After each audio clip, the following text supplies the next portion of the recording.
Whichever way you judge me has absolutely no impact on me because I'm completely stoned. So I have not given this privilege to anybody that somebody can make me happy, somebody can make me unhappy. Any moment we could be doing something wrong, so we listen to everybody. But what they say will not determine how I am.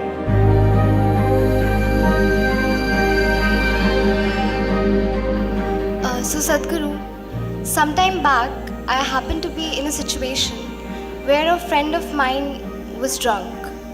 So when she was in the drunk state, she was repeatedly saying that please don't judge me as I'm drinking, please don't judge me.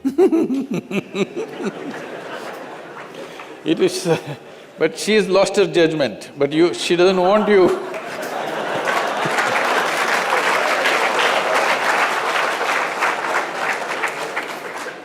So my question is, whether it is alcohol or not, in life, why are we so apprehensive about being judged by others? And how can we not let this come on our way of being happy?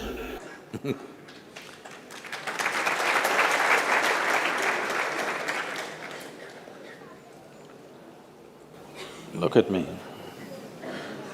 See, I'm always stoned.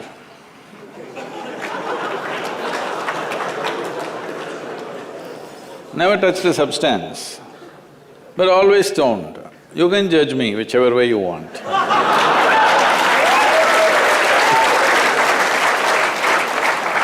Because one thing is, I'm stoned in such a way that I have not lost my judgment at all. And at the same time, whichever way you judge me has absolutely no impact on me because I'm completely stoned.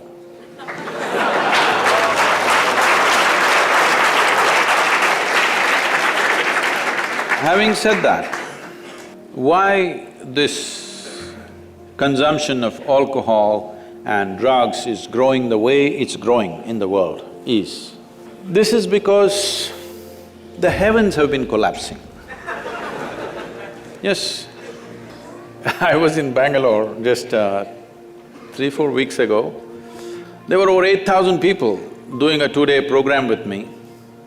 And just casually I asked, how many of you think you will go to heaven? Only 5 hands went up. Then I asked, are you all the hell people? No, it's just that both heaven and hell have collapsed in people's minds. This is the first time in the history of humanity that this many people in the world can think for themselves. Otherwise, your priest, your mullah, your pandit or a book was thinking for you. The first time that so many people can think for themselves. Are they thinking right, thinking wrong? There are many issues about that. But they're thinking right, thinking wrong, but they're thinking. So all illogical things are naturally collapsing. Still, this generation has not fully walked away from it, still there is fear. They can't openly say, there's no goddamn hell or heaven. They're still fearful about it, but they're trying to make a little heaven for themselves here. So, hey, wait. So naturally, when they're not able to do it for themselves out of their own intelligence, they will fall back on chemicals. Today, just to take very affluent societies, because every society is aspiring to be like that, let's say you take United States, which is the most affluent nation on the planet right now. 70% of US population is on prescription medication. Another 30%, of course, buying it off the back streets.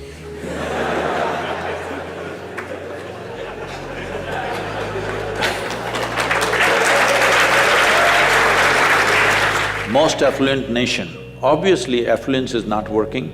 To be healthful, you need chemicals. To be joyful, you need chemicals. To be peaceful, you need chemicals. To be ecstatic, of course, that is ecstasy. So, I'm not even looking at it morally. It's never a moral issue for me. If 90% of this population right now is on chemicals, believe me, the next generation that we produce will be a generation which is much less than us. If we produce a next generation less than ourselves, we have committed a crime against humanity, because the next generation must be at least one step ahead of us, otherwise we've lost it. We've lost the entire process of civilization when we produce a next generation which is actually less than us. So, we are heading towards this rapidly. Unless we teach individual human beings how to simply sit here and be blissed out. Stoned enough or no? Just look at me. But am I conscious enough, alert enough, clear enough? If there was a way to intoxicate yourself without losing your judgment, without losing your awareness, without losing your intelligence, it's a great thing. Intoxication is a fantastic thing. Only problem is, it takes away your judgment, it takes away your intelligence, incapacitates you. That is the problem, isn't it? Is it true? Ask anybody, you're not in the medical sciences, but ask anybody, is it true that this body here is the greatest chemical factory in the universe right now? The universe that we know at least? Only problem is you're a lousy manager.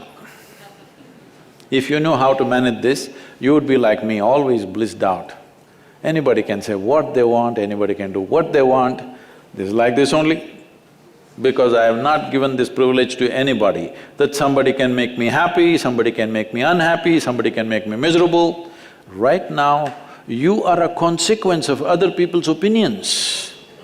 Where do you plan to go like this? Anybody can ruin you. You went outside, somebody told you, Shreya, you are the most wonderful human being we have seen. Then you were floating on that cloud, what number? What number? 9. Oh, in South we do 11. You were floating on cloud whatever number, and you came home, people at home told you who you really are. And the cloud will crash. No. It's very important that neither this way or that way, we listen to everybody because we could be doing something wrong. Hello? Any moment we could be doing something wrong, so we listen to everybody. But what they say will not determine how I am. Never, ever. This you must fix and you must tell your friend when she's not drunk. Because otherwise she won't understand.